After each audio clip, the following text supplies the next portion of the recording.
A 24-year-old receptionist earning $31,000 a year retired with more wealth than the executive she answered the phone for. He made 4 times her salary. He drove the nicer car. And he died broke. How? She understood one thing he never did. Money doesn't follow income. It follows identity. Her name was Grace. Every payday, before she paid a single bill, before she bought groceries, before she even thought about it, money vanished from her account. Automatically. Into a separate place she didn't touch. She never saw it. She never missed it. And that single rule changed everything about who she became. Her boss, let's call him Daniel, did the opposite. He told himself the same story most people tell. I'll save whatever's left at the end of the month. But here's the brutal truth you need to hear. At the end of the month, there is never anything left. There never has been. There never will be. This is the part nobody tells you. Spending always expands to swallow whatever income you give it. Daniel got raises, he got bonuses, and every single time his lifestyle grew to eat all of it. A bigger house, a faster car, a longer leash but the same cage. More money just bought him a more expensive version of broke. So here's the principle that built Grace's quiet fortune. It's called pay yourself first, but not the version you've heard. Most people think it's about money. It isn't. It's about identity. You decide who you are before the money arrives, and you build a system that acts on your behalf when your willpower fails. Think about it. Willpower is a terrible employee. It shows up late. It calls in sick the second you're tired, stressed, or standing in front of something shiny. If your savings depend on you feeling disciplined every single day, you've already lost. Discipline is unreliable.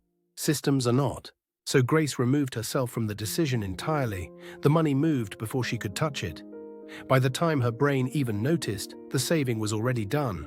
She wasn't fighting temptation, she'd built a wall so the temptation never reached the money in the first place. That's the secret. Don't rely on being strong, be smart enough to not need to be. Now here's where identity does the heavy lifting. When Grace saw money leave for her future self every single payday, something shifted inside her. She started to believe she was a saver, a wealthy person in training, and people act in line with who they believe they are. The behavior reinforced the belief. The belief reinforced the behavior. Daniel believed he was a high earner, so he spent like one. Grace believed she was a wealth builder, so she protected every dollar like one. Same world, 2 completely different identities, and over 20 years, those identities compounded into 2 completely different lives. Your money habits are just your self-image paid out in cash. Let me give you the action. Today, not next month, set up an automatic transfer that moves a fixed percentage of every paycheck the day it lands. Start small if you must, even 5%. The amount matters less than the rule. You are not saving money. You are installing an identity that saves money for you. And here's the rule that makes it stick. Make it invisible and make it automatic. Out of sight, out of your spending account, out of your reach. If you can see it, you'll spend it. If you have to manually move it, you'll skip it. Friction kills good habits and feeds bad ones. So remove the friction from saving and add friction to spending. Now the objection I always hear, but I don't earn enough to save anything. Listen carefully. Grace earned $31,000 and built wealth. Daniel earned a fortune and built nothing. The amount you earn has almost nothing to do with the wealth you keep. The gap is the system. The gap is the identity. The gap is who decides first, you or your impulses.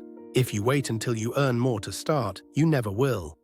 Because more income with the same identity just means more expensive problems. The habits you build at 31,000 are the habits that handle 300,000. Build the wealthy identity now, while the stakes are small and the practice is cheap. 20 years later, Grace owned her home, owned her time, and owned her peace. Daniel was still working, chasing the next raise to cover the last splurge. He had the title, she had the freedom. And freedom was the only thing he was actually trying to buy the whole time. So remember this, don't decide what to do with your money. Decide who you are, then let the money obey. Pay yourself first isn't a budgeting trick. It's a vote for the person you're becoming.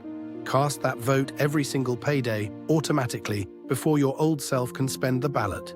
Your future is not built by the income you chase, it's built by the identity you protect. So start today, move the money before you can touch it. Become the person who saves first, and watch your whole life quietly reorganize around that one decision.